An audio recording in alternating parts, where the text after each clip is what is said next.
What's up, everybody? It's Raphael here, back for the July 21st edition of the MMA Ratings Podcast. I am glad that you're here with me. Thank you for checking out the show, whether you are listening in live or checking us out afterwards. We appreciate you doing so. Shawan is on his way. You know, everyone's favorite analyst is on his way. He will be joining us later on. He's a little bit late running in from work, so we are going to kick off the show, make sure we're giving you something on a timely basis every week, either Wednesday or Thursday. So we have a lot of things to talk about. Everyone's favorite analyst is on his way. He will be joining us later on. He's a little bit late running in from work, so sorry about that. But so like I was saying, we are with a lot of different things to talk about this week. It's almost like where do we begin? But obviously, I'm going to start with the biggest story from this week, where we found out that Brock Lesnar not only failed his out of competition USADA testing, but he also failed the in competition testing as well. So let's look at this story. So obviously, we had the news that broke last week about Lesnar. His June 28th test was flagged by USADA for basically he failed it. So that brings up the question, there are so many different questions that actually came from that one situation. First and foremost, it's, well, when did the UFC find out? According to their release, they found out on July 14th, which is 16 days after the test was revealed. So, there's a big question there as Lesnar becomes yet another fighter who failed an out-of-competition test, still fought, and then turned around and was flagged for a violation that happened days before. So there's that question, which we're going to dive into. Then there's a second question of whether or not the UFC knew about the situation or not. I don't believe they did. I think they notified the public as soon as they found out on the 14th. So I'm not upset about that point. I'm not going to sit here and point fingers and say that they allowed him to fight when they knew he failed the test. I mean, hell, the example of John Jones completely refutes that, because he was also pulled, or he was pulled off the UFC 200 for a test failure 2 days before the event, 2-3 days before the event. So if anything, I'm sure that they would have, if they could avoid anything, that they would have hid that as well, but they didn't. John Jones has moved up the card, and that makes me think that had they knew about Lesnar as well, they would have pulled that fight. Then there's also the question about the in-competition testing, because he also failed the test that was taken at UFC 100 at the event. Now, that news broke on Monday, which was about 10 days after UFC 200. So people are like, well, if you found out about that test in 10 days, why didn't they find out about the June 28th test just as quickly? That's a big question that I think needs to be asked, because as I mentioned, Lesnar isn't the first individual to be allowed to still fight after failing a test. We remember we had Anderson Silva, we had Gleason Tebow, we had so many other guys who are coming back and failing these out-of-competition tests that just raises a lot of red flags to what is going on with the USADA testing to begin with. I'm not saying anything not on the up and up. I believe that they are, but that was a big deal. That was definitely a huge story. I was on the Starting Five Live on Saturday, on Saturday, talking about this whole situation, because it was a big story. A lot of media outlets were covering it. They were drawing a lot of questions, and there really isn't anything to say at this point in time. On one hand, you have Lesnar, who at 39 years of age, his MMA career, in my opinion, it may very well be over. He was someone who was kind of like he wasn't too sure about if he was going to come back to the sport to begin with. You heard his, I don't want to say apprehension, but you heard his non-committal type responses at the post-fight press conference. Since this whole situation has kind of devolved, all he's really said is that we're going to get down to the bottom of it. So there really still hasn't been a response to anything that's going on right now. So I wouldn't be surprised if Lesnar completely walks away from the sport or is forced away from the sport, because like a 2-year ban that like Chad Mendez just got would completely, I mean, it ends his career, especially someone who is already a part-time fighter. And speaking of part-time fighting, you know, he is set to appear at SummerSlam in August, and there hasn't been much mention of Lesnar on WWE since the failed test came out. I don't know if that's on purpose or if they're just trying to, you know, keep him out of storylines in general, but I think that has something to do with the fact that he failed this test, because he was actually supposed to be at an event on TV, but they nixed that plan last minute. So there's definitely that situation. That's something that's worth watching as well too. But what is the answer here? You have Mark Hunt, who is basically lambasting the UFC, demanding that he wants to be compensated with all of Lesnar's fight purse or be released from the company. Initially, he said he wanted half. Then he said he wanted the whole thing, or he wants out of his contract. I personally think he's not getting a dime.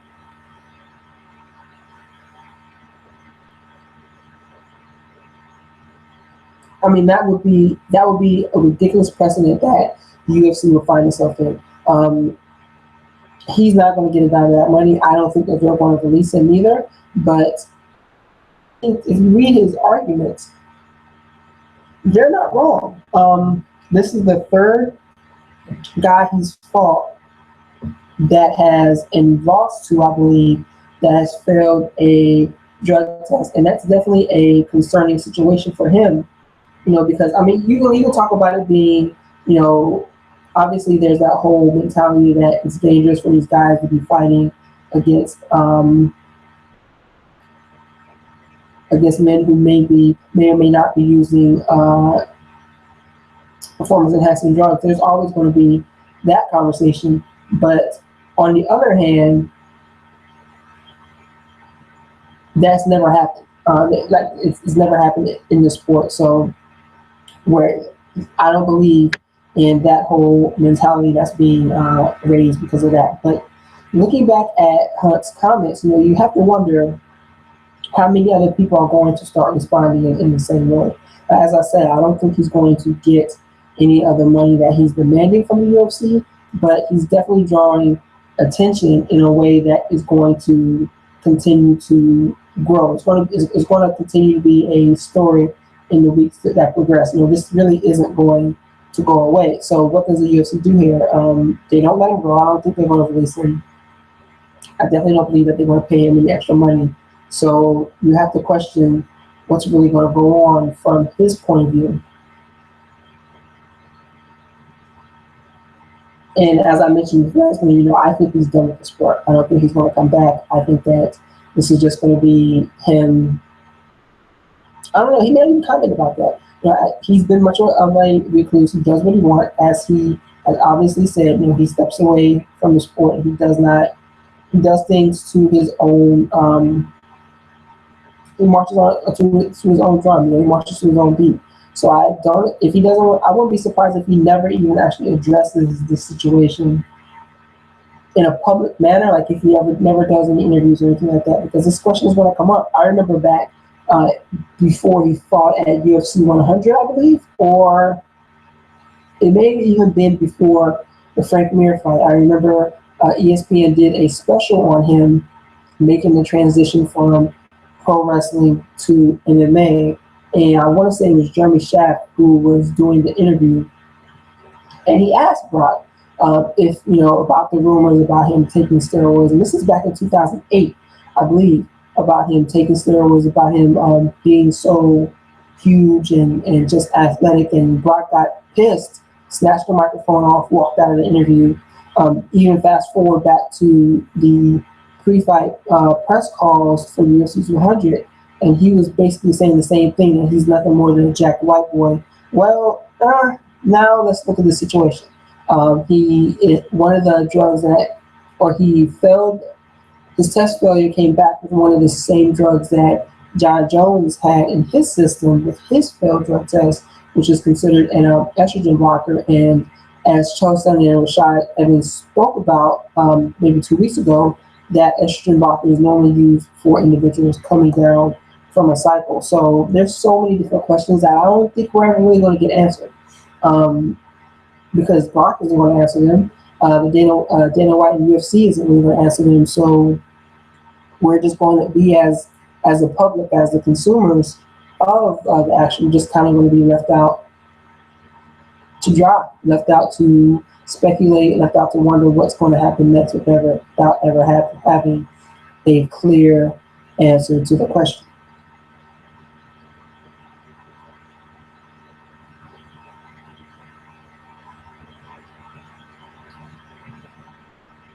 So I want to move on to some other stories that came out of this week. Another big story was the situation with Jose Aldo. MMA Fighting reported that he claims he had a spy in Frankie Edgar's camp. The 200 fight. He specifically referenced the fact that he didn't throw many kicks, leg kicks, body kicks, or anything like that, because he knew that Edgar was looking to catch them and take them down. I don't know if this story is true or not, because that obviously, if you look back to their first fight at I believe it was UFC 189, whatever number that was, I don't even remember. But when they fought back in 2014, that was a big part of Edgar's game. He was catching a lot of Aldo's kicks and trying to score takedowns off of that. So to say that that's something that Aldo planned for this time around wouldn't be a far stretch. But for him to point out the idea that he may have had a spy in Edgar's camp, I don't know. I find it hard to believe, just because personal interest. I know a lot of those guys up there, and I doubt that would be the case. The repercussions would be ridiculous. But again, like I said, I just don't think that that's too much of the situation here. I just think that his strategy worked well, and that he was able to do a lot of good things against that fight. He stayed behind his jab, he used clean movement, he landed a lot of counter strikes, and he didn't allow himself to be backed up against the cage, except for that first round. And you saw that was around that Edgar won, when he was able to control the positioning and keep Jose's back close to the cage. But from rounds 2 on, he was unable to do so. So I think that speaks volumes to the type of game plan Aldo had coming into the fight, and his ability to be able to implement said game. Edgar's striking coach, Mark Henry, responded, I believe, the same day to the situation, and said that it doesn't matter, that he still places the blame on himself for not making any adjustments, not making any changes to the game. He said that he feels like there's so many different things that he could have told Edgar to do to change the outcome of a lot of those sequences and change the outcome of the fight.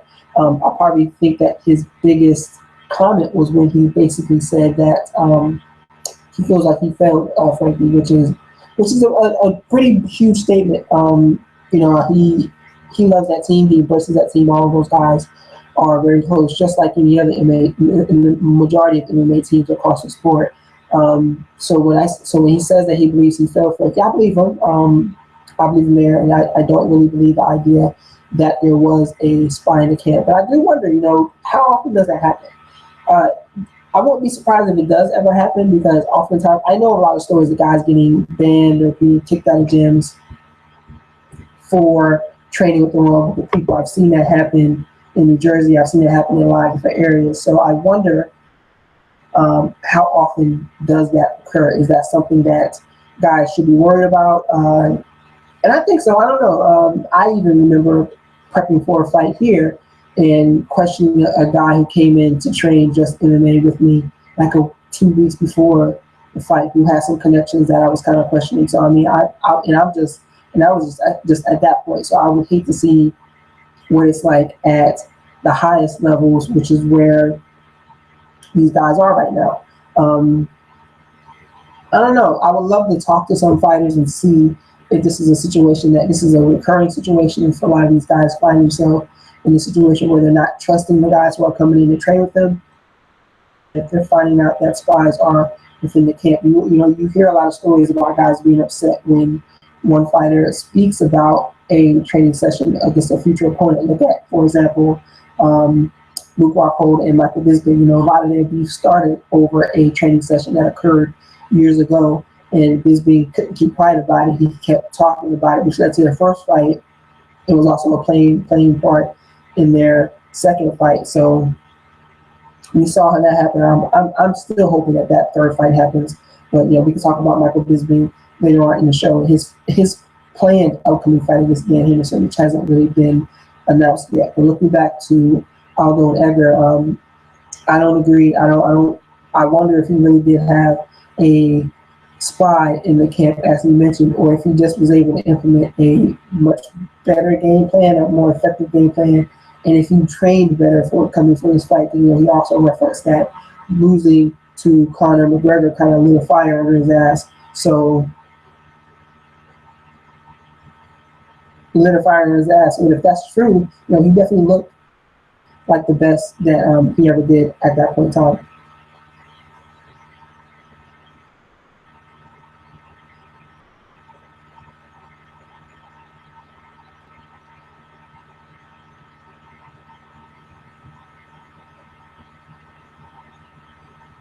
So let's talk about another fighter who has links to both Edgar and Aldo, and that's Chad Mendes. As I earlier said in talking about Brock Lesnar, Chad Mendes has been banned by USADA for a failed test for 2 years. And he's out of the sport for 2 years. He was suspended for an HGH-like substance, GHRP6, which is a growth hormone releasing hexapeptide. A lot of words there that most people may not even know what they mean, but basically, let's just call it HGH from this point in time. And yeah, he's gone for 2 years. 2 years, man, and that's saying a lot. Mendes is definitely someone who has been a long time just competitor in the featherweight division. He's always been like jacked. He's always been like just a ripped guy. He's 31 years old, so this is probably going to push him out to at least 32, maybe 33 years old. And it's just, I don't know. We can't even talk about being surprised with these failed tests anymore because we don't. There are very few people who would actually surprise me if they ever failed a drug test. I'm not going to say their names, but it's probably three or four individuals who stand out in my mind. And if they ever failed a test, I would be like, oh my God, I'll be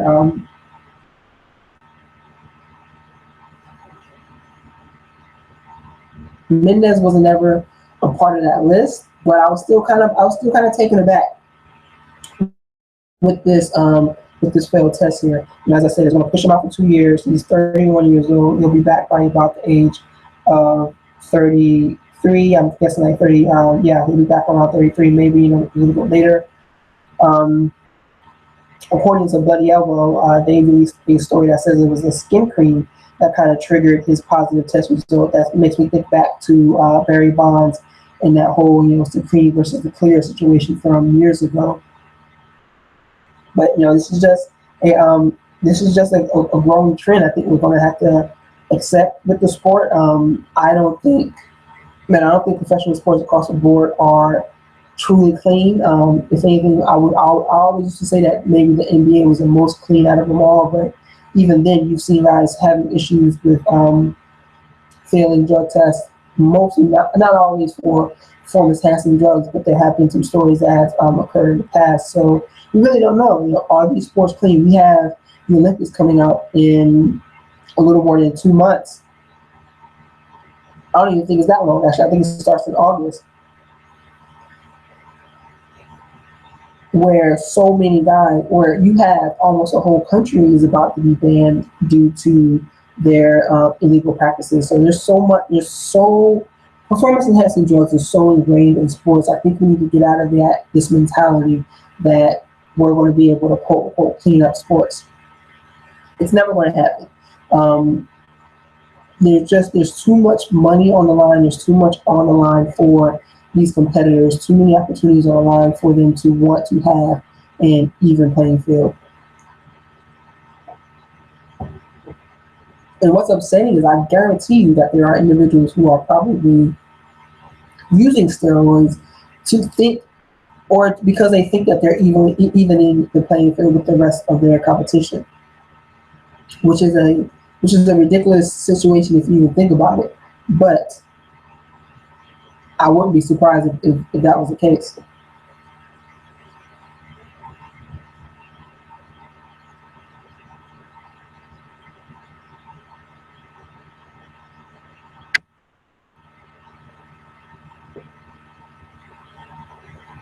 And Mendez has responded to the suspension and the whole situation.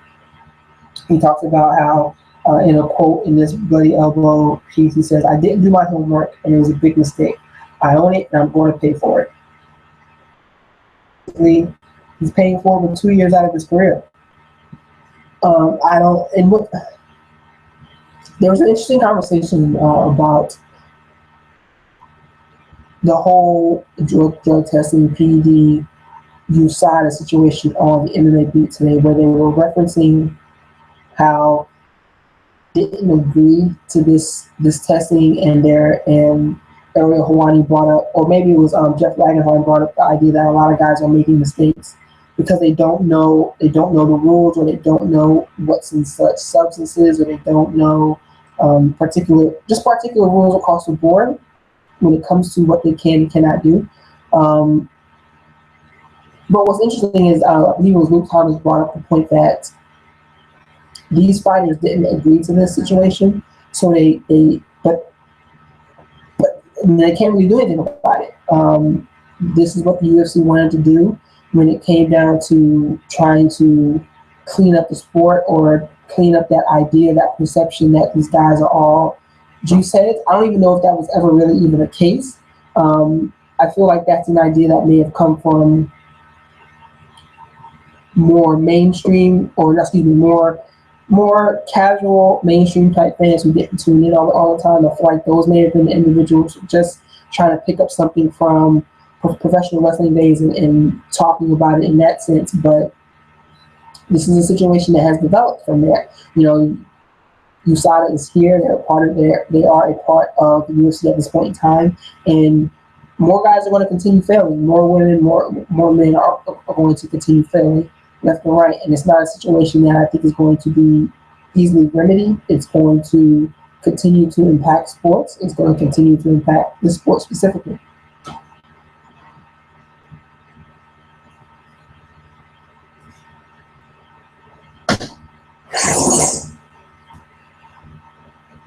There was an interesting conversation that was going on, I believe, last week about why many women haven't failed USADA testing at this point in time. And I don't know, I think that is a conversation that needs to be held too as well, because there are many female fighters in the sport. You've always heard rumors about particular individuals. People are always quick to try to throw like Cyborg under the bus because she failed the test years ago. But there really hasn't been many women who have stepped up and failed a UFC USADA test at this point in time. And I wonder if that changes in the future. There was another individual today who was pulled off of a card because of his failed drug test. Let me look really quickly. I think it was the individual who last defeated Usman Harris. He was supposed to make his debut. Let me see when he was supposed to make that debut.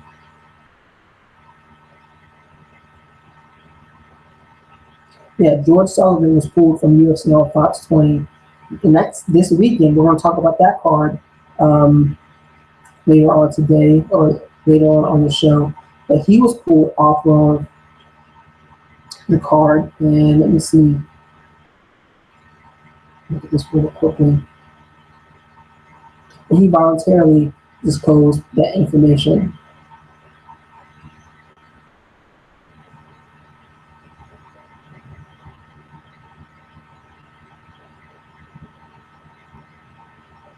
And then let me see, there was one other individual who was also pulled off of an upcoming card. Let me see if I can find it really quickly.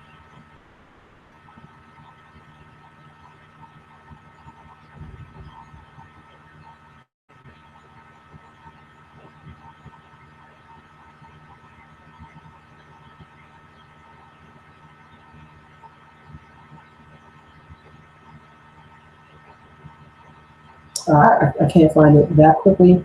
Um,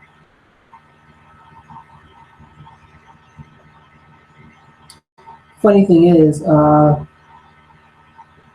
McGregor's response to the situation was that he said to Mendez that um, you can't put steroids on your chin, basically taking a shot at the way he finished him and Frankie Edgar finished him. So there's obviously those two are probably going to be going back and forth for the duration. They're going to be going back and forth forever. But this situation is going to change. There's going to be guys popping hot.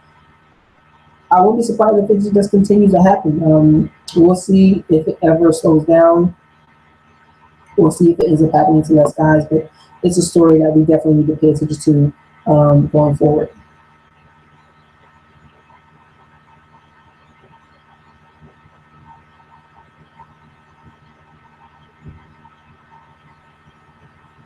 I wanted to touch on another story too that occurred this week. Elias Cepeda from Fox Sports, or formerly of Fox Sports, actually.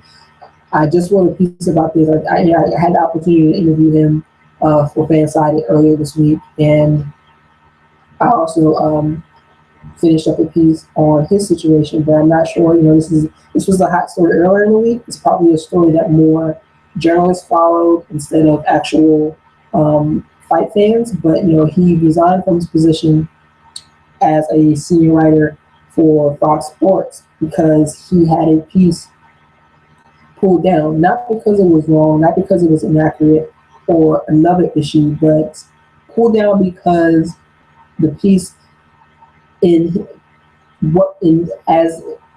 quote him, as he was told, that this piece probably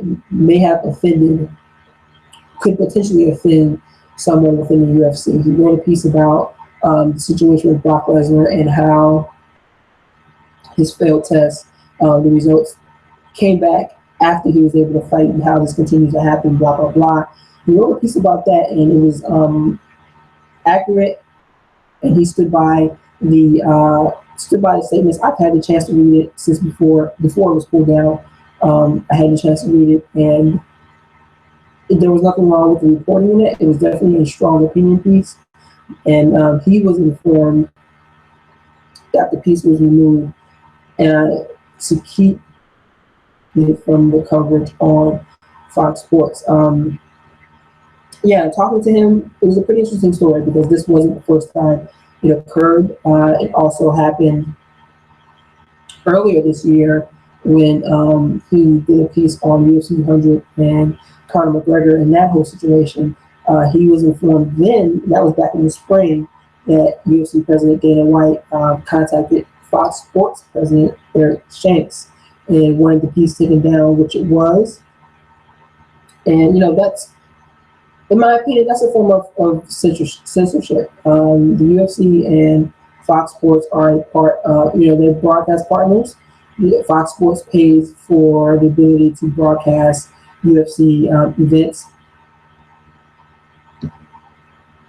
and they make a lot of money off of it. The UFC expects that deal. That deal is probably going to grossly increase. That's also part of the reason why they were able to get $4 billion for the promotion sale a couple weeks back. But to think that a simple phone call would get a piece snatched down that wasn't inaccurate, where the author followed all of the editorial steps that he was given, it's disheartening. It's troublesome, but it's not new at the same time. I know that ESPN has done this to individuals in the past. They're very protective of how they cover the NFL, such as what happened with that show Playmakers that they used to do. Many athletes are very protective about how they're covered, and they'll argue about certain pieces that are written. That in fact that they don't speak to a lot of writers who write negative pieces about them, or because they're concerned about the coverage. So there's a lot of this happens in sports. It happens quite frequently, and it's unfortunate. Hell, even in the Donald Trump presidency right now, you see him not speaking to particular outlets because he doesn't like how they cover him. So censorship is a part of journalism. It's still difficult to deal with when you see it happen. This piece I wrote on Cepeda should be up probably tomorrow.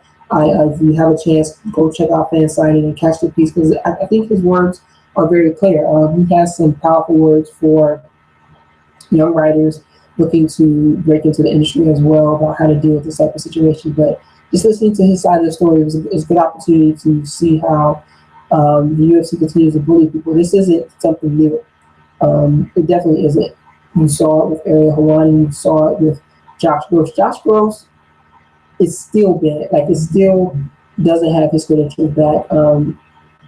It's still kind of blackballed by the UFC, and that's amazing because if you look back at what he didn't really do anything that serious. Yes, he revealed the information about the Ultimate Fighter.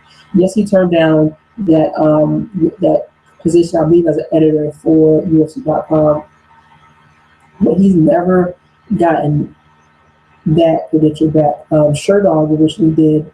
They were able to get theirs back, and you see some of like Ariel Helwani, he got his credentials back. He, Esther Lynn, and Sydney all got their credentials back. But just the fact that it became such a huge conversation point that they were banned for doing their job. And that's the thing about journalism. Yes, it's never going to always be the type of coverage that a business, an athlete, or a personality loves. But one thing media does is not only do they inform those who have an almost insatiable appetite for such as MMA, but it's a form of that. It's almost a form of promotion and marketing for them as well. These writers spend hours upon hours talking about these upcoming fights, these events, these stories. They probably talk about the UFC more than the UFC itself does, and to see them be so controlling because they want to have a grip on the perception of them, of the promotion, is almost disheartening. And the sad part about it is that it's their efforts to control, to dominate the media is having the exact opposite impact. For those who know and closely follow the sport, it doesn't look good when Dana White is calling Loretta Hunt a cunt, or when he's tweeting out to someone saying that he's going to rub his balls on their mother's face, or when he is saying ridiculous things about individuals breaking stories about the UFC, basically calling their work ethic into question, calling their professional intelligence into question, calling their personal intelligence into question, where that is a situation that he never comes out good on. It's I wonder why he does it. I wonder where that actually comes from. Is that like the kind of frat boy mentality that you still see within the UFC, that they can punk everybody? I'm not sure. You don't see other leaders in sports organizations act this way. The only one the ones who come to mind are a Mark Cuban or a Jerry Jones or Al Davis, and those guys kind of are close, but even still, they've never done anything that compares to some of the things that Dana White has done while being in his leadership position for the UFC. Granted, for the sport, for the promotion as a whole, if they had not come around, MMA probably wouldn't be here. I wouldn't be talking to you about the sport. I wouldn't be writing about it, making pretty good side money income from it. It wouldn't be on TV. It wouldn't be like Ronda Rousey wouldn't be here. GSP wouldn't have been around. John Jones, Brock Lesnar, or Brock would still be around. But a lot of these guys wouldn't be the stars that they are now if it wasn't for a lot of the things that Dana White, Lorenzo has done. But that still doesn't negate what they do or how they represent themselves and the sport when they behave in such a way.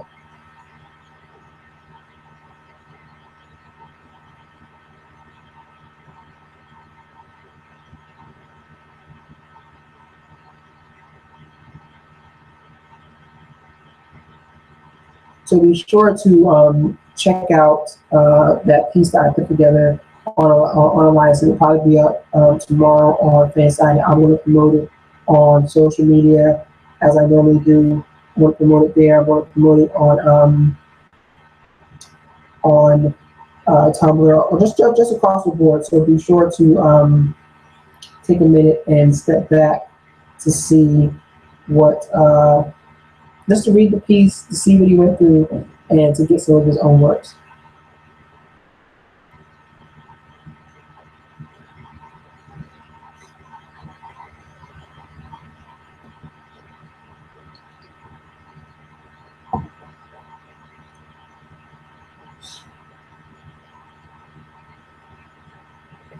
So we're going to jump into some fight analysis now. We have two fight cards scheduled for this weekend. One UFC and one Bellator event.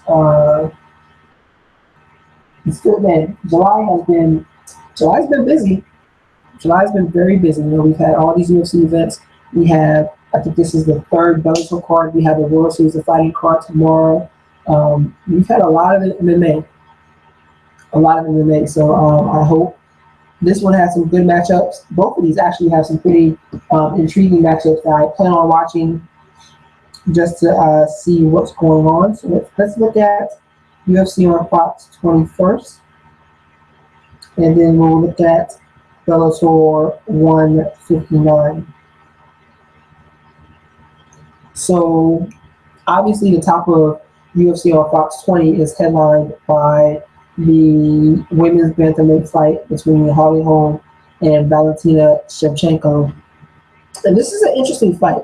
A lot of people are talking about how dangerous of a fight this is for Holly. Granted, she's the bigger name coming into this fight. Shevchenko was coming off of a loss against Amanda Nunes, a loss in which she was gaining steam. A lot of people do believe that if that fight against Amanda Nunes was 5 rounds, Shevchenko would have won. I totally agree with that because Nunes was barely doing anything in the second and third round, and Shevchenko was still able to go. She was still striking well. She was just able to. She took control in the second and in the latter half of the second round and the third. But Holly Holm is a former champion. She's a woman who knocked out Ronda Rousey. Obviously, she has a lot of that information coming in around her. And right now, Holm is a -220 favorite. Shevchenko is a +180 underdog, which is relatively close. If you look at the fact that I think that Shevchenko's only had 2 UFC bouts right now, and she's 1-1.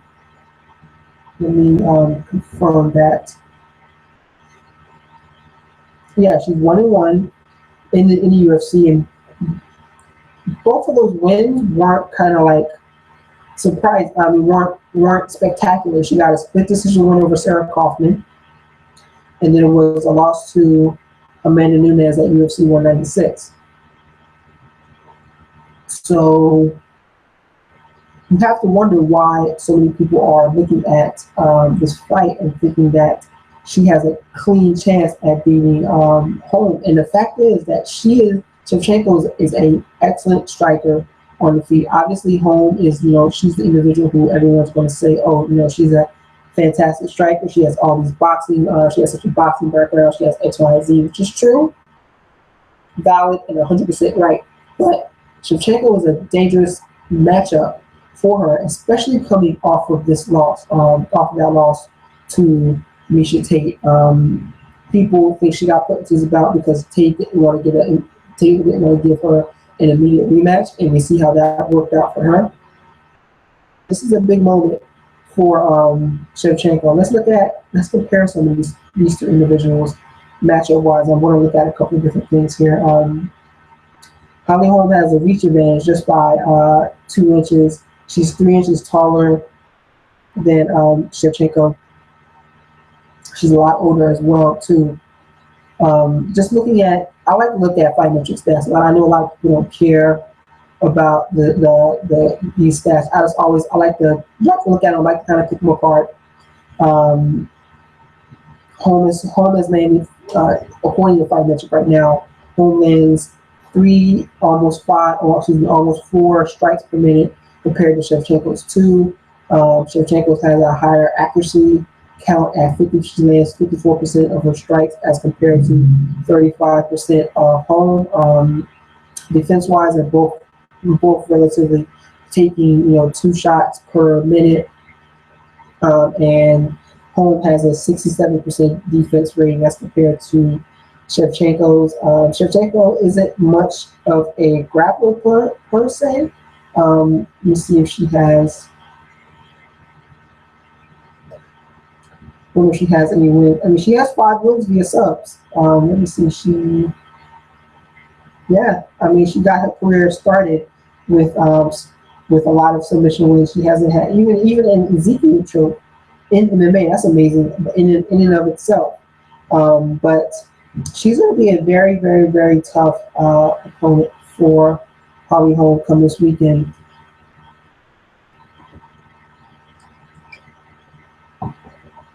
I'm interested in seeing the way Holm uses her jab, when she uses her push kick to control range. That's 2 of the things that she's done very well, but she's fighting someone that can do the same thing back to her. So I'm looking forward to this bout. I'm not going to make a pick. No, I'm going to go ahead and make a pick. Forget that. I'm laying it all out there. I'm going to go with Holly Holm right now just because I've been high on her since before she got into the UFC. I did get credit for calling her the one individual who I would be really concerned with her fighting Ronda Rousey. We saw how that went out. We saw how that worked out. But I'm going to pick her right now just because I think that she has more experience in this area here. It's a 5-round fight. We don't know what Shevchenko looks like in the championship rounds. We know what Holm looks like. We've seen her be able to compete there, even though she lost that come from behind lose, lost from Miesha Tate. So I'm still leaning towards her. I'm going to pick her in this main event at UFC on Fox 20.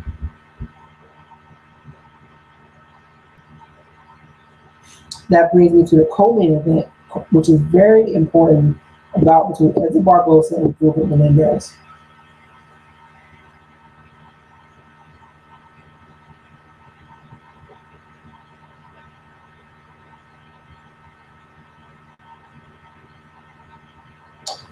This is a big fight because Barbosa's always been that guy who gets to the cusp of being in like a true title contender, and then he slips back a few. Like, let's just look at the way he's done this in the past. He got close. He fought Tony Ferguson, lost that bout. Fought Michael Johnson, lost there. The fight with Donald Cerrone in 2014, same thing happened there. And the same thing with Jamie Varner as well, too. He had won 4 straight fights.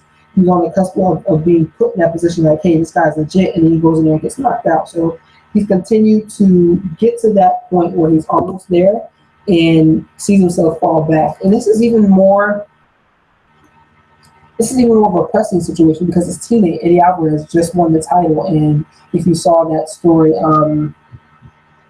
that came out after Alvarez won, that Barbosa said, he would never fight against Eddie if that situation ever came up, which is key because if he beats Gilbert Melendez, I mean, other than Khabib Nurmagomedov, who's out for an extended period of time, and Tony Ferguson, there really isn't anyone that you could put above him right now. Even looking at the UFC rankings, which don't matter much, but they're just a good talking point. I think he's currently within the top 5. He may be number 5. Let's see.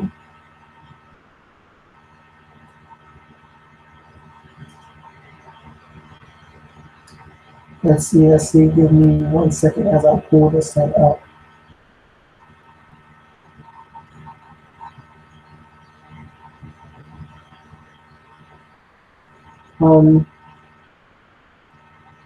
He is currently ranked And number 6, actually, behind Cerrone, I expect Cerrone to eventually be taken off of that list just because he's competing at welterweight. Behind Nate Diaz, behind Rafael Dos Anjos, and the Ferguson and the Magomedov. So, okay, I can see that. But a win here against Melendez, it may push him into that top 5. What's interesting, Gilbert's coming off of the extended time away due to his failed test. He last fought. I believe his last fight was against Eddie Alvarez,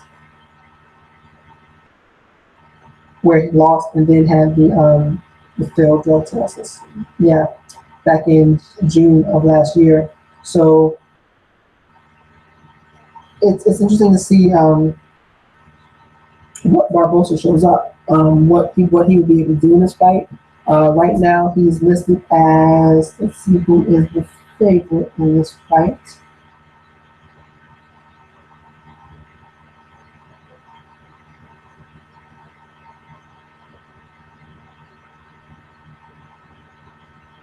Right now, Barbosa is the minus 225 favorite, and Melendez is the plus 185 underdog. I was actually talking to Adam Martin on social media earlier this week about this fight and what his thoughts were. He picked Edson as well. A lot of people are picking Barbosa to win.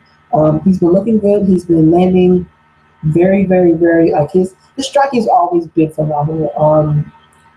And it's so technical that it doesn't look like there's a lot of improvement between fight to fight, but because if you look at the way when he first came into the UFC, he leaned heavily on his leg kicks, that he just chopping guys down left and right. His 1-2 is amazing. I think he definitely picks a lot of guys apart with that, but that body kick that he's been landing a lot, especially the switch lead body kick that he's been catching guys under. He ate Anthony Pettis up with that, for example.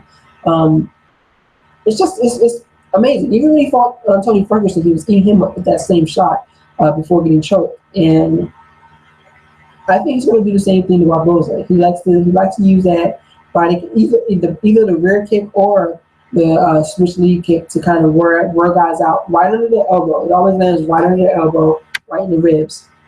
And I think he's going to do the same thing to Melendez, especially seeing how, I'm never high on guys who are out of the sport for a year or an extended period of time, just like Melendez is coming off of a year-long layoff. So there's always going to be that hanging out against them. And you got to wonder if Gilbert is on like the latter part of his career, for lack of a better term. He is 30. He's 34. Just turned 34. So you got to wonder if all those battles that he had through Strikeforce early in his UFC run are kind of, wearing on him, and if he's at that point where it's time to, where he may not be that top 5 guy that he always has been through much of his career. It's definitely a big fight for the lightweight division. It's going to kind of shake some things up at the top, within the top 5, and I'm certainly looking forward to that outcome.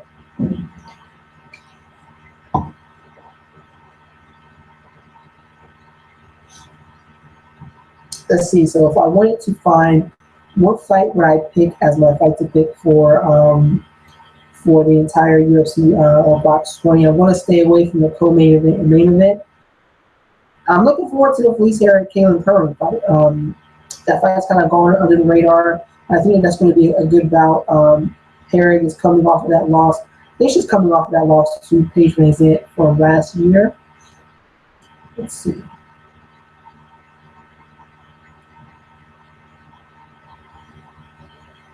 Yeah, she's coming off of that fight from Paige VanZant last year, and Curran is coming off of a win against Emily Kagan from December. Both of these individuals have had some time away from the sport. I'm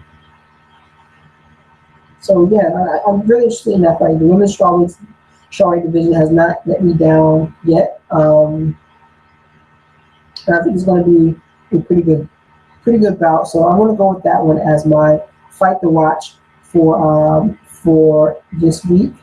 Let's see. Let me look at something else real quick. Look at the rest of the card. Darren Elkins is making a comeback against Porfirio Castro. I think that's going to be a good one as well. Alex Oliveira's on the card. That should be pretty good. Elliott is there too as well. So Frankie Sanchez is there against Eddie Wineland too, so that should be a pretty interesting fight.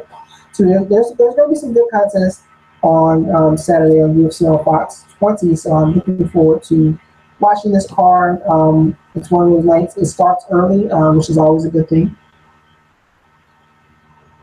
It starts early, which is always a great thing. And yeah, so let's see what happens there. But those are my picks for fights to watch. Let's see. Let's check out something.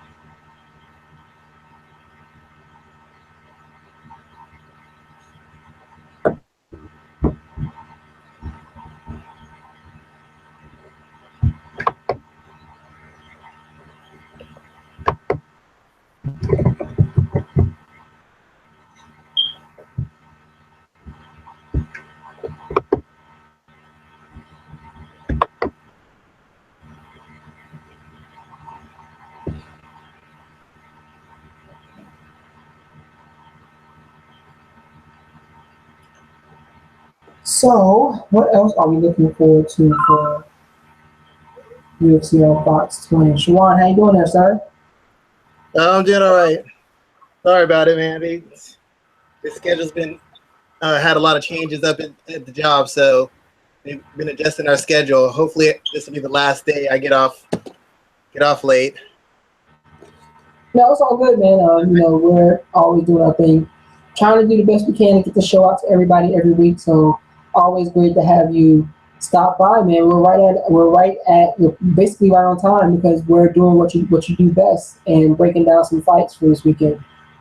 Oh, good. My favorite part of the show. And before I get into anything, just wanted to thank anybody in the show. Appreciate the support and appreciate your interest in what me and Raphael have to say. We whether it's 2 listeners or 2,000, we're just glad anybody takes time out of their day to listen to what we have to say and see what we have to offer regarding MMA. Yes, definitely. We always appreciate all the support that we are getting. Excuse me. So, let's go back a bit. I was just talking about Holly Holm and Valentina Shevchenko. So, I know you definitely have some thoughts on the main event for Saturday. So, go ahead and break it down, man. What do you see happening? Well, the main thing, my main issue with this is I'm a Holly Holm fan. I think she's very athletic. I think she's very talented. But the same instance, I don't know that she's a really fully formed MMA fighter. And what I mean is her game and her approach is still pretty one-dimensional. It's maintaining the range, it's striking, it's hitting, it's getting out of the way, it's defending.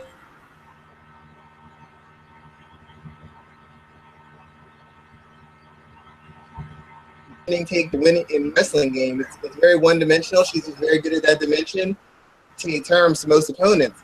But in the case of her opponent, Valentina,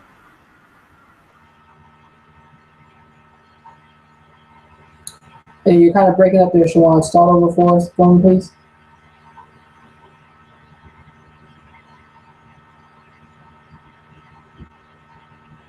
Are you there? Holmes a little. She's a good talent.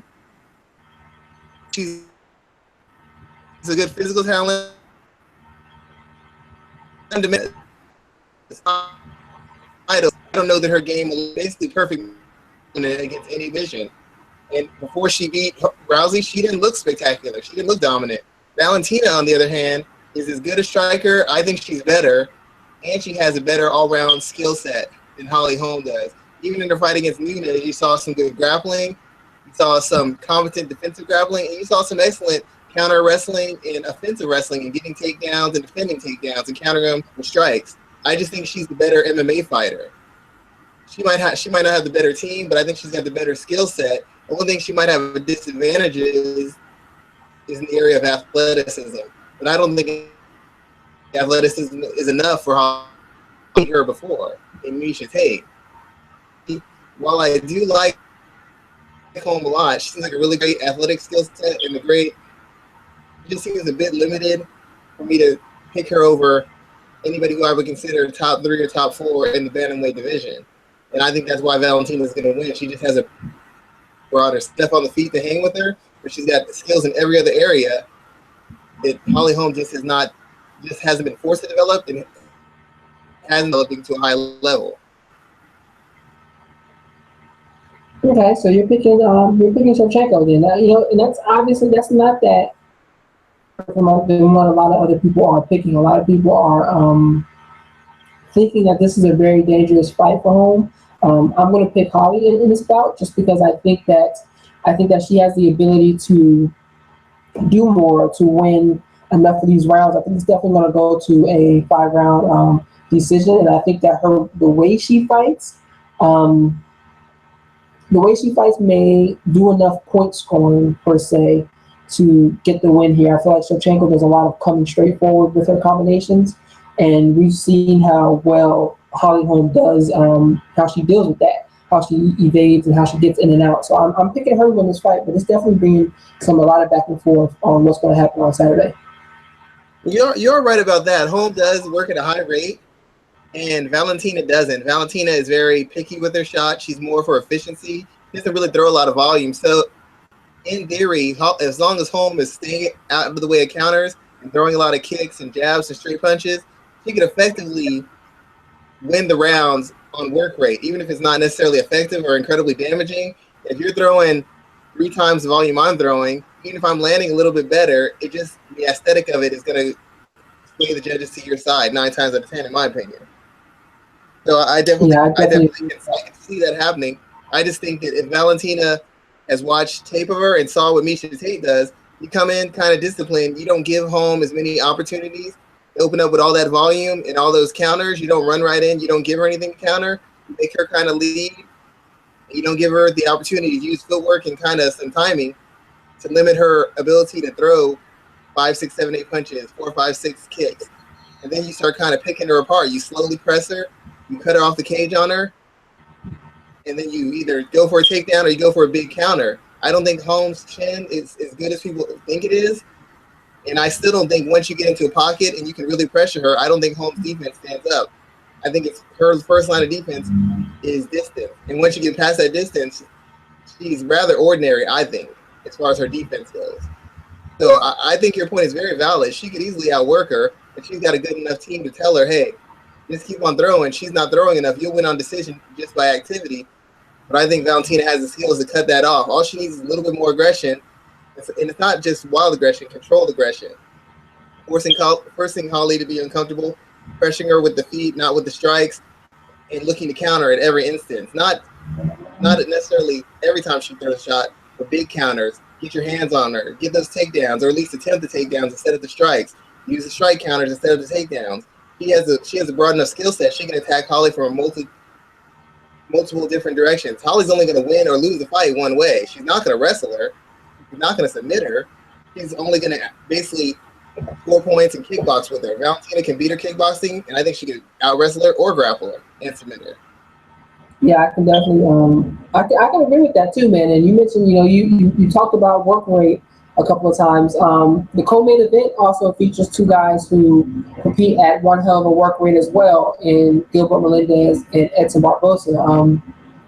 Looking at this fight, Barbosa's Barbosa's the favorite coming into this fight, and everyone I talked to seemed to be picking him. I've cited the way he kind of folds, for lack of a better term, in some of his bigger fights. I looked back over his resume. He did it with Tony Ferguson, Jamie Varner, Michael Johnson. He's had that issue before. So Melendez is probably the biggest name he's ever faced. What do you think is going to happen, or other than Anthony Pettis? What do you think is going to happen on Saturday in this co-main event? Melendez is actually a very legitimate fighter based off his record and the names on his resume. But he's one of those guys who I think got into the UFC a little bit too late, because him and Eddie Alvarez got it in around the same time. But Alvarez has continued to look better, and Melendez hasn't really looked all that great. He lost to Vincent Henderson. I guess it was a tight decision. I didn't think it was all that close. And then he had a life or death struggle with Diego Sanchez, who hasn't been a force in probably 2 to 3 years. And then he got defeated by Anthony Pettis in like about half a round, if I recall correctly. So a lot of people are picking against him just because he hasn't really shown a lot since he's been in the UFC. And it's another year, he's another year older, and he hasn't been active. I mean, Barbosa has been very active, and I think the activity of fighting a lot and having more time to apply the skills that Mark Henry has set up for him I think that's kind of had him hit his sweet spot as far as his development. He doesn't run as much as he used to. He kind of laterally, he cuts angles, he feints with his feet, and he uses them to set up kicks, to walk people into power shots, to walk people into counter kicks, and to create space and get off the cage. So if Melendez can actually put pressure on him and put his hands on him and really beat on him and wear on him, he could probably make him fold. I just don't know at this stage if Gilbert Melendez has the footwork, the quickness, or even the punching combinations necessary to create the range he wants to do the things that he wants to do to Barboza. Melendez is good with boxing. He's a pretty good boxer, but he hasn't looked that great. And to be quite honest, any of the last 3 fights he's had in the UFC, he's not looked spectacular against guys who are all fairly hittable and have suspect footwork. Vincent Henderson's footwork isn't great. Diego Sanchez doesn't really have any. And Anthony Pettis, even though people keep talking about how spectacular he is, he's pretty limited defensively. So it's hard for me to pick Melendez because I haven't seen enough from him at the highest level to say he's going to win. And he's just another year older, and he hasn't been active. And Barboza seems to be finding a streak, and he's been fighting against the best, maybe winning some and losing some, but still against the best people in the world. What has Melendez been doing for the past year to 6 months? Those are all very, very, very valid points. He hasn't looked like the same competitor since all the way back to that Josh Thompson fight, the last one in Strikeforce. So, you're bringing up a very, very strong, some very strong points there. And I don't know. I wouldn't be surprised if Barboza wins this fight, but at the same time, I wouldn't be surprised if something happens and he doesn't as well, just because, what his track record has shown. I think he's turned a corner. He's looked great in his last couple fights. As I was mentioning a second ago, he's been killing people with his body kicks now, not just leg kicks. So we'll see what happens, man. It's going to be a violent fight because, man, his fights are always so violent, so crisp, so just like they look like everything hurts. So I'm looking forward to seeing this fight on Saturday. I actually have one question for you, Rafael. I know you wrestled before. You have a wrestling background. Do you think that Melendez's wrestling is good enough where he can actually force Barboza against the cage or drag him down to the ground? Because Barboza trains with Alvarez and Edgar, and I'm not sure that even though wrestling is a strength of Melendez, I don't know that technically or athletically he's good enough at it that he can force Barboza into the positions that make him quit or make him fold under pressure. As a wrestler, do you feel that he can do that? Can he put chain together takedowns? Is he just that dynamic? See, here's the thing. I don't think he's that dynamic. He's not going to hit like a trying to think. He's not going to hit a shot like a GSP or Josh Koscheck of old and push Edson Barboza across the cage, push him against the cage and hit a takedown. In order for him to get that, he has to actually, you know what? Let's put it like this. If you look at the way Frankie Edgar fought Jose Aldo, he tried to push Aldo back with strikes against the cage and then push there to score a takedown. Melendez would have to do a lot of the same. But the thing is that he's going to eat a lot of damage trying to get to that space where he can close it off and push Barboza against the cage and get his legs out from under him. So could he do it? Yes. Will he do it? I think he's going to take a lot of damage on while trying. I just think that's going to be his downfall. Okay, that's a good one. I was just wondering. I'm not an expert on wrestling. I mean, I know enough about it, but that's one of my main concerns. I mean, there are key areas you can test Barboza in, and everybody has. But the question is, can you force that area? And I don't know that Melendez, like I said, I don't know that his striking is good enough to set up his takedowns. And I know, and from what I've seen, his takedowns aren't dynamic enough or technical enough for him to get them consistently. And that's a big worry. Yeah, you're facing a guy who can break, but you're not able to put him in the positions that he breaks in. He rarely breaks on the feet. He rarely breaks against a guy who's slower, can't corner him, can't actively put volume on him. And I don't know that Melendez can do that with his striking. And if you're telling me his grappling or his wrestling isn't good enough, consistently put him on his back and control him easily without getting countered by strikes or taking down himself, then that just spells a bad loss to me. And it's hard. Yeah, it's hard for me to go otherwise based on what I've seen and what I know of him. I can agree with that word for word there too. Let me ask you a question. I talked right before you came on. I was talking about the fights that kind of excite me for this week, and the other one that I kind of looked at this card was the Kaylin Curran versus Felice Herrick fight. What are your thoughts on that there? And also, let me know what fight you think kind of stands out the most as other than the main and co-main event. Louise Herrig, I'm really shocked that I haven't heard her name in like forever, to be quite honest. She hasn't fought since she fought Paige Van Zandt. And I guess it's good that she's getting a fight. I really felt that the UFC would kind of make more of an effort to push people like her to the forefront because she can talk. She's got a look, and she's got a fan base, and they really haven't done anything with her. And I really think she should be Koran. I mean, Herrig's very seasoned. She's fought the best names in the division. She's got competent skills. She's got competent power. She's got good cardio. She's durable. I don't think Koran has. I think Koran can set a pace, but I don't think Koran can really generate the offense, and I don't think she's strong enough in the areas that Felice is suspect in for her to win. I would think it'd be similar to the Paige Van Zandt fight, where she's doing where Koran would do a lot of scrambling, is trying to force the issue with offense, and trying to put the fight in spaces she wants it in. But I think Herrig's a bigger, stronger, harder hitting person, and if anything, she should have learned from the Van Zandt fight. She fights like a veteran and controls the pace and is deliberate with her offense, attacking the head and the body and the legs with kicks and punches, using her wrestling to control the fight in spots. When she gets in clinches, instead of resting and trying to wrestle, go for the takedown, mixing some strikes, try and wear on her, then try those trips and body lock takedowns. I think she should win. It'll be competitive, but I think Herrig tends to fade a little bit when a person pushes her. But like I said, if she fights like a veteran, and at this point she can't afford not to, she should be able to control the pace a little bit. In spots, Koran will have a lot of success, but otherwise Herrig should control it and might finish late. I mean, Koran's got some athleticism, but I don't think she's particularly durable. I don't think she's particularly physically strong, unless Herrig's really fallen off. And given the fact that she probably hasn't fought in like a year and a half, there's a possibility that happens. But I'm going to go with the veteran, as I usually do, by decision. As far as the biggest fight I was looking forward to, I probably would have said it. To be honest, it really would have been the home Valentina fight, just because of the multiple. It's one of the few times you see people who were classified as world-class strikers who've had independent success in striking, fighting each other. I know in MMA a lot of times we say this guy's the best striker in the world. He's a top-notch striker. But very rarely do people in MMA have actual credentials and a resume to back up their claims that they're a very good striker. So we often see, a NAGA winner, a national wrestler, a Brazilian Jiu-Jitsu black belt, a Mundials winner, a Pan American, a world championship. We've seen that before.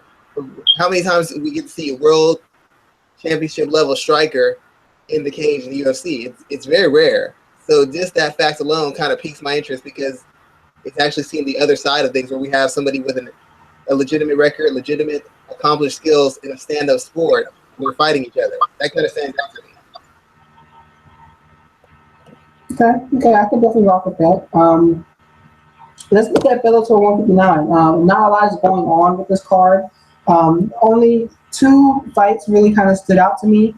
I'm a fan of Darren Terrell. I'm a big fan of his because did you see what he did to Joe Warren? That guy is a freak. I think that he's one of those guys who is going to become like a highlight reel finisher. I'm looking forward to him fighting Joe Ty Mangolo. I don't know who this guy is, but I'm looking forward to watching Caldwell fight on Friday, and I'm also looking forward to the David Ripples Melvin Gillard fight, because Melvin Gillard is someone I was a huge fan of his. He's come on to some hard struggles as of late, but I'm always looking forward to seeing him fight as well too. So, is there anything from this Bellator card that kind of stands out to you that you want to look forward and watch? Well, I mean, I have to agree with you. Caldwell is an exceptional talent, an exceptional athletic talent. And the biggest thing that impressed me about his win over Joe Warren is we've seen guys who have more experience than Caldwell and more accomplished and supposedly have better skill sets actually fall for Joe Warren's mind tricks, his gamesmanship, and fight some of the most, not intelligent fight plans in the history of MMA when they fought Joe Warren. Because Joe Warren at this age, he's lost a step. His wrestling technically is still good, but physically he can't maintain the pace and the grind and the punishment he used to be able to maintain when he first got into MMA. And 3 of the 4 last guys he's fought have been dragged into the fight that he wants. And he's beaten guys. He's had guys who have better skills get beat by Joe Warren just having smart takedowns, controlled aggression, and controlled pressure on the ground. It's mystifying watching some of these fights, and these guys are doing everything they can to give him an opportunity to get the takedown and to pound him out. And so when Caldwell came in there and just blew the doors off him, that made me take notice, because that shows he has poise, it shows he's intelligent, that shows that he studies film and he's aware of what the holes his opponent has and how to attack him. And a lot of fighters don't watch enough film. A lot of fighters don't do enough research. A lot of fighters are not prepared enough when they face their opponents. They just do what their coaches tell them. They can't make an adjustment. They have no idea what to look for. They have no idea what to counter. That's why you see guys fighting such unintelligent fights against guys who they should beat, who they've got athletic and technical advantages over, and still getting handled. So Caldwell's intelligence and his poise and his athleticism are great traits to have, and I think he has a really big future. This is clearly a showcase fight, and to put on a spectacular show so that they can justify and get more eyes on him when he eventually fights for the title. That's clearly what this is. They're following a boxing kind of approach with this. He beat up the old, skilled but tough veteran, but who's on the decline. Now they're getting him a showcase fight, and then he'll be on to a title fight against whoever the champion is. I can't recall at this moment, but I'm a big fan of Caldwell, and I expect him to be the next Bellator champion. I forgot the other fighter you mentioned just a minute ago. Dave Rickles and Melvin Gillard. Yeah, Gillard, he seems like a really cool guy. I've known a couple guys who train with him. And the biggest thing with Gillard is he's had so much talent and so much ability, and has won him a lot of fights. But it seems like when he's at the moment where he should be the biggest and the best, he makes a bad decision, or he just has a mental breakdown and loses. It happened in the UFC when he fought Diaz. It happened when he was about to get a title shot, and they gave him a gimme fight against Joe Lazan. It just seems to be a constant trend in his career. And then he came to Bellator, and he lost the decision. And then he came in his second fight, and he got knocked out, fighting totally against his type. Melvin Gillard, at his heart, is a power-punching, defensive-minded counter-puncher. He's not a brawler. He's not a volume guy. He's not a walk-straight-through guy. He's not an exchange guy. He's got the hand speed and the power to do that, but he does not have the chin. He's never had the chin to do it. He's never had it. He's gotten dropped by jabs multiple times in his career. He's gotten hurt by guys who aren't big punchers multiple times in his career. And I don't understand for the life of me why he took that approach when he fought last time in Bellator. I want to say he's going to beat Rickles, because Rickles seems to lose against guys with top-end athleticism, with top-end skills. I just don't know if Gillard still has those top-end skills anymore. His athleticism has taken a step back. And as good as he's been, as experienced as he is, he seems a little shaky now, even more than usual. When he gets hit, he seems a little shaky to me. And that's not a good sign against a guy like Rickles, who will take 2 to deliver 1. He'll take 4 to deliver 1.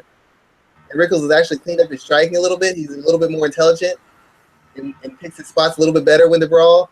And that guy's like a huge 155er. He is a huge, huge, huge 155er. He gets his hands on Melvin. It's a big problem. This guy is essentially the same guy who's beaten Melvin in his last 2 fights in Bellator, with a few wrinkles.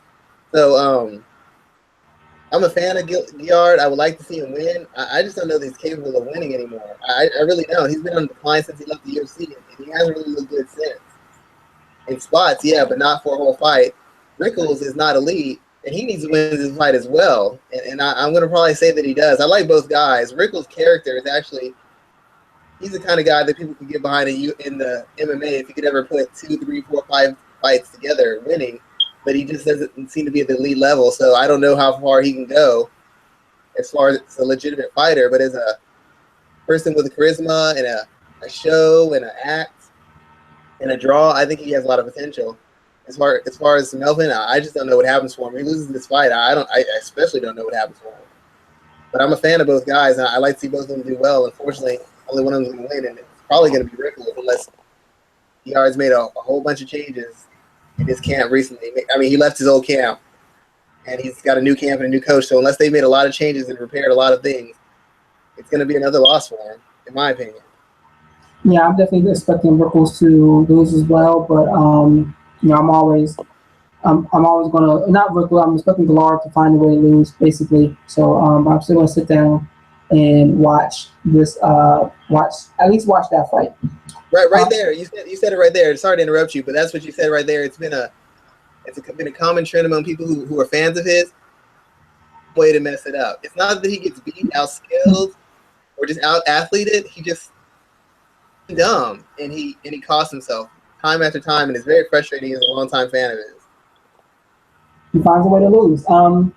There's also some interesting women's fights that are going on in the Bellator card. But did you also see? I wrote a piece this week about Ilima McFarlane and her comments to Anastasia Yankova. Did you see this story at all? Actually, I didn't. This would be the first I've heard of it. Let me in on the news. So, okay, McFarlane is the woman. Do you remember the soccer mom fight from like last year or the year before, where it was out in California? Okay, so McFarlane is the woman that won that fight, and she's fighting in Bellator now. She's won 3 fights in Bellator so far, and she's trying to get a fight against Anastasia Yankova, who just debuted, and they're both attractive women. McFarlane went and said that she's hoping to fight McFarlane because she has sexual intentions and she hopes that she can find a way to make out with her. Basically, is what she said, that it will bring her a step closer to making out with Yankova. And I want to get your opinion on that because, we see so many fighters who are trying to work hard to promote their fights or trying to find new ways to gain attention because they want to be stars. But is this the right way to go? Because it harkens back to that idea that women are the Bellator or attractive female fighters are promoted more so than those that may not be, and it harkens back to that idea that the only reason the men are watching them fight is for some gross type of sexual fantasy. So does her saying that play into that, or is that something that you're kind of willing to overlook? Well, first of all, I've actually had a discussion about this topic before, and I'll just get the first part of this over pretty quickly.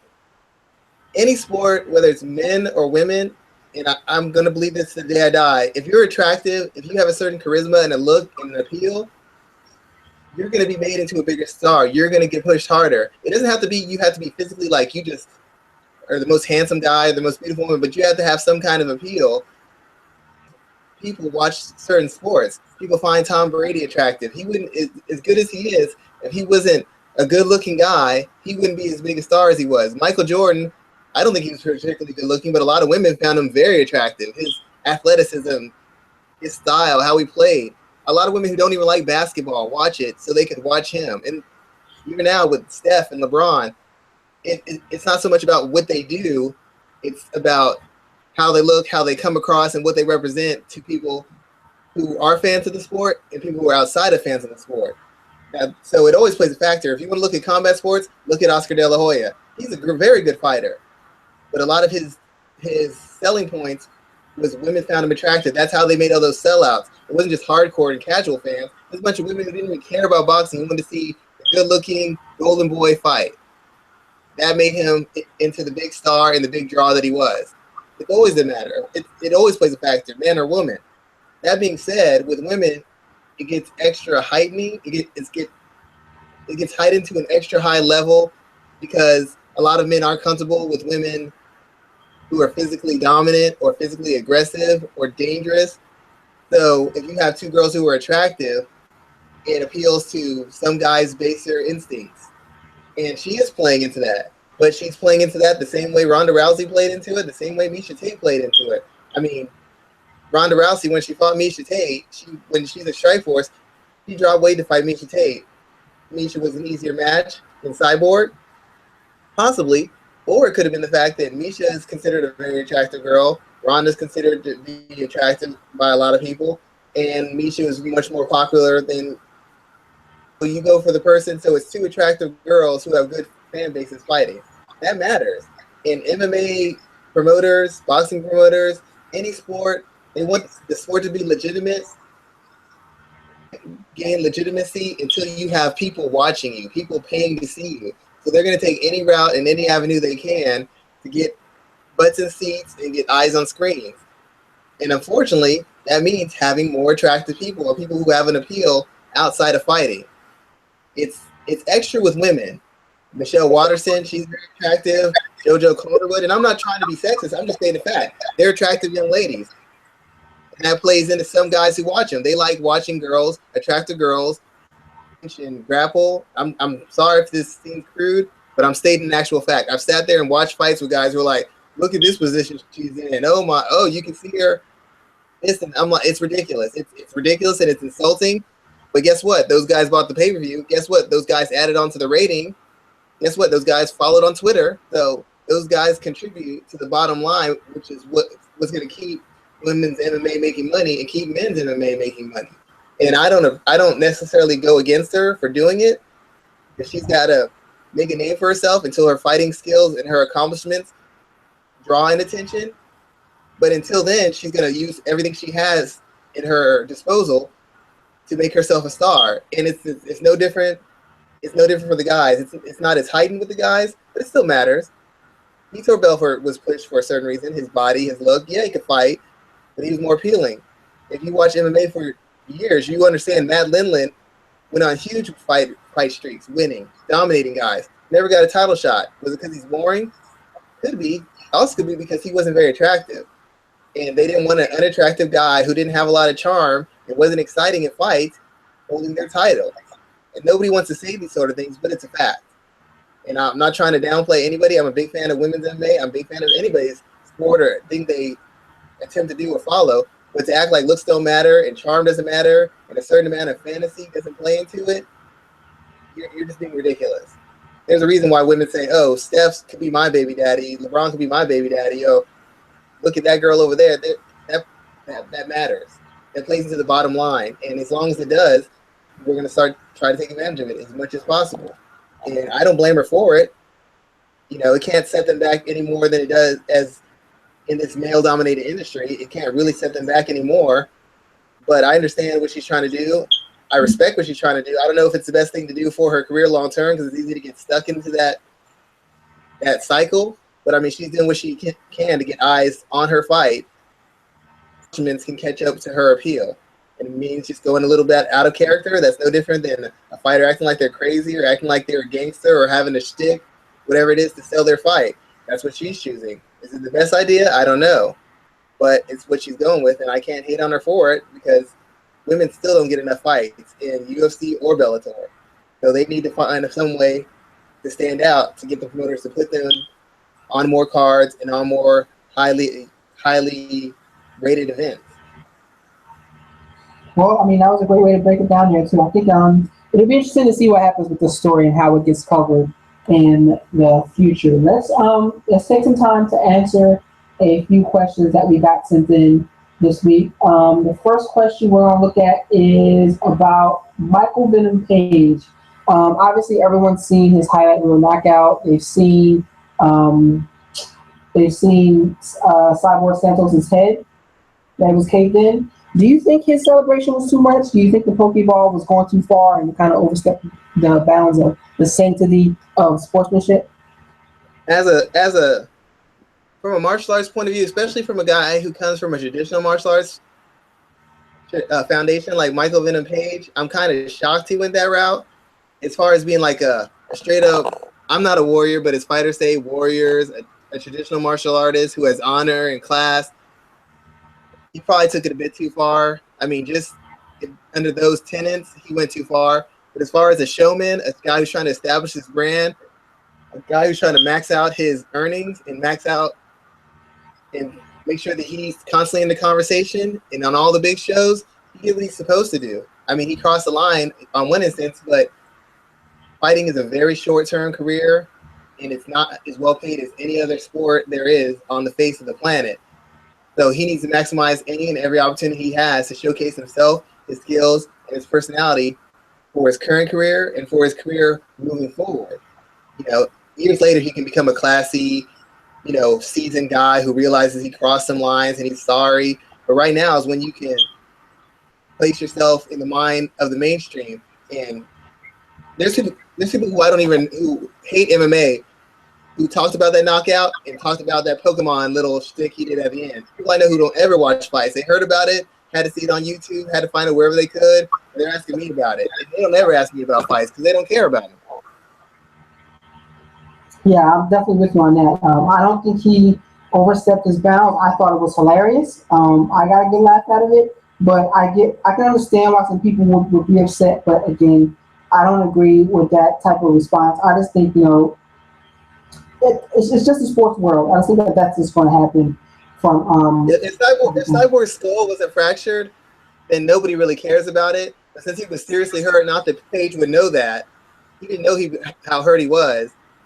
He's catching a lot of flack because of the damage that was done to Cyborg. If Cyborg just would have been cleanly knocked out, it wouldn't have caused as big a ruckus, I don't think. But, when you look back and you're like, that guy was holding his head laying face down because he had a fractured skull, it makes the celebration look a little, if not tacky, just kind of creepy. Because now in hindsight, you know how bad that guy was hurt. Yeah, I can agree. The next question we have is, are you excited for the fight between Joanne Calderwood and Jessica Andrade? I know a lot of people are talking about this fight and they're excited. I'm excited to see Andrade, what she continues to do as a strawweight. But does this fight itself excite you? Actually, yeah. Calderwood's never in a bad fight. I mean, she might get blown out or submitted, but she's never in a boring fight, to be quite honest. Every fight she's in is usually give or take. And if she loses, she's going to lose in spectacular fashion. So I'm excited for it, and I'm hoping that maybe they add a new. I was hoping that they would add a new weight division because Calderwood seems to have some problems making the weight for the division she fights in, and after seeing her versus Letourneau, I think those couple extra pounds might make a huge difference in her performance. But she's very marketable. She seems like a genuine person, and she's got a very exciting fight style, so I don't see how anybody could not be excited about it. Any fight she has is going to be a good one, so I always tune in and watch at least 2 or 3 times every fight she has. Okay, I'm not mad at that. Actually, true. So, we definitely, I appreciate you coming on today. We had some great conversations. We have another action-packed week of MMA. We have 2 more cards, 2 more UFC cards this weekend. World Series of Fighting next weekend, so we have a lot of work that we're going to be doing. So as always, you can catch us every week, either Wednesday or Thursday nights. You can catch me talking about MMA, basketball, football, everything at R. Garcia Sports. You can catch Schwan, let them know where to find you on Instagram and Twitter. Black Jordan Breen. I'm usually on Twitter. Like I said, anybody wants to discuss the fights or has a question they want to have on the show, send me a message.